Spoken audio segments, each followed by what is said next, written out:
मित्रांनो नमस्कार. तर आपल्या चॅनलवर नवीन असाल तर चॅनलला सबस्क्राईब करा. तर आजच्या भागामध्ये घडतं असं, इकडे आता जाब विचारण्यासाठी इंद्र आबा आणि राणीला म्हणतो की तुम्ही तिकडेच चला. पण आबा ते नकार देतात. पण इंद्र म्हणतो, आबा तुम्हाला माझी शपथ आहे, तुम्ही चला, मला त्या हाजीतला काही करून आज जाब विचारायचा आहे असं म्हणतो. आणि आता जो इंद्र आहे तो आबाला राणीला म्हणतो की चला तुम्ही. त्यांना दोघांना घेऊन तो निघतो.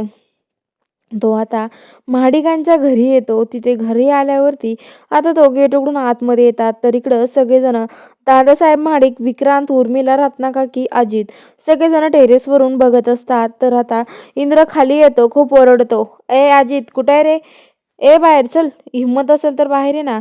तर वरून हे सगळे बघत असतात आणि ते म्हणतात, काय रे, कशाला आलास तू इथे, इंद्र भीक मागायला आलास का आमच्या दारामध्ये, असं म्हणतं. तर आता इंद्र म्हणतो की तुला काही वाटत नाही का रे असं बोलायला, अरे आबांनी तुमच्यासाठी काय काय केलंय, अरे आबा तुमच्यासाठी काय काय करत होते तुम्हाला आठवतंय का, आणि तुम्हीच आबांसोबत असे वागताय, अरे काही वाटलं पाहिजे तुम्हाला, असं इंद्र बोलतो. आणि आता इंद्र म्हणतो की हे सगळं तुम्ही चुकीचं करताय हा. खरंच चुकीचं आहे हे सगळं करणं, असं म्हणत असतो. आणि इंद्र खूप बोलतो. तेवढ्यात आता इंद्र म्हणतो की हे बघा अजित, तुला मी आधी समजून सांगतोय, तू खाली ये, मला तुझ्याशी बोलायचंय. तर आता तो म्हणतो नाही येणार मी. आणि हे बघ, त्यांची जी लायकी ना त्या आबांची, तीच लायकी मी त्यांना दाखवण्याचा प्रयत्न केला. काय आहे रे तुमच्याकडे, काही लाई नाही आहे तुमच्याकडे. आणि हे बघा, तुम्ही कोणीच नाही आहे ह्या जगामध्ये, तुम्हाला काय माहिती आम्ही काय आहोत आणि काय नाही. आम्ही महाडिक, दादासाहेब महाडिकांचा मुलगा आहे मी, असं अजित इंद्राला बोलतो. आणि इंद्राला म्हणतो की हे बघ, तुला मी आधीच सांगतोय, तू इथून जा नाहीतर बघ.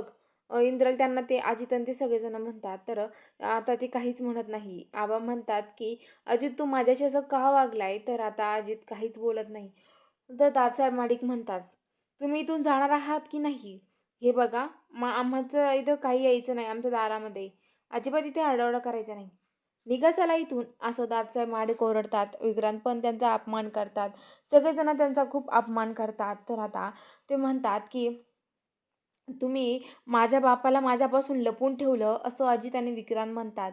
आणि आता काय रे तुमच्यावर विश्वास ठेवायचा, आम्ही देव माणूस समजत होतो तुम्हाला, पण तुम्ही काय खरंच आमचा विश्वासघात केला, आम्ही कधीच तुम्हाला सोडणार नाहीये, असं म्हणतात. आणि आता दादासाहेब महाडिक म्हणतात की हे बघा, जाता की नाही तुम्ही इथून. तर आता लगेच जे हे आहेत इंद्रन ते म्हणतात की आपण शांत व्हायला हवं, हे आपलं ऐकणार नाहीये. अजितला मी समजवायला आलो होतो, पण हे कोणी समजून घेणाऱ्यातले नाहीये. अजित जे तुमच्यासोबत वागलाय ना, तो खरंच खूप चुकीचा वागलाय, मी अजितला तर कधीच माफ करू शकत नाही. तर आता आबा म्हणतात, इंद्र तू शांत बस, जाऊ दे, अरे मनाला लागण असे शब्द बोलू नको, कारण की आपल्याला नंतर पस्तावा येईल, असे शब्द आपण बोलायचे नाही.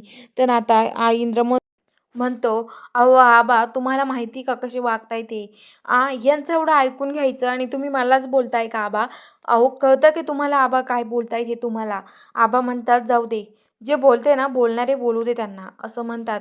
जी राणी आहे तिला खूप राग येतो, कारण की आबांचा खूप अपमान करतात. तेवढ्यात राणी दगड उचलते आणि दगड मारायला लागते. तेवढ्या तिकडं जो दादासाहेब माडिक आहे तो दगड एक कॅश घेतो आणि म्हणतो की याच दगडाने तुम्हाला सगळ्यांना हाणेल मी, तुम्ही दगड मारता काय आम्हाला, बघा नाही तर या दगडावाने ठेशीन तुम्हाला सगळ्यांना, असं खूप काही त्यांना अपमान करून बोलतो. आणि आता आबा म्हणतात चला इथून. तर आता लगेच ते निघून जातात. तर आता लगेच दादासाहेब माडिक म्हणतात की काय घाबरलात की काय, मला घाबरून पळत आहे काय, घाबरून पळणारे घाबरट कुठले, आता असंच जगायचं आयुष्यभर मान खाली घालून, वर मान करायची नाही, खाली मान घालून नजर झुकून निघून जायचं, असं म्हणतात. आणि आता तेवढ्यात इंद्राला राग येतो, इंद्र मागं पळत येतो, घरात जायला लागतो. तेवढ्यात आबा त्याला अडवतात आणि म्हणतात की इंद्रा थांब, त्यांनी पातळी सोडली त्यांची म्हणून आपण नाही सोडायची, चल आपण इथून. आणि आबा इंद्राला घेऊन तिथून निघतात. आणि आता ते घरी यायला निघतात. तर घरी यायला इकडं माते आबा म्हणतात, जाऊ द्या, मालती आपली वाट बघत असेल, घरी जाऊयात आपण. घरी आल्यावरती मालती हे सगळं बघून आश्चर्यचकित होते आणि म्हणते, ओ आबा काय झालं तुम्हाला हे सगळं, आबाला ती विचारते. आणि आता ती आबाची विचारपूस करत असते. आणि तेवढं ती म्हणते, आबा म्हणतात मला बसू द्या आधी शांत, आणि थांबा मी तुमच्यासाठी डोक्याला हळद आणते लावायला. मालती हळद घेऊन येते आणि इंद्र घडलेला सगळा प्रकार मालतीला सांगतो. म्हणतो की अजितने हे सगळं केलं आहे, आबा आपल्या घरी गेले होते आणि तिथेचे अजितने सगळं वागलं आहेत माहिती का, तर बघूया आता पुढील भागात काय घडणार आहे बघायला चॅनलला लवकरात लवकर सबस्क्राईब करा.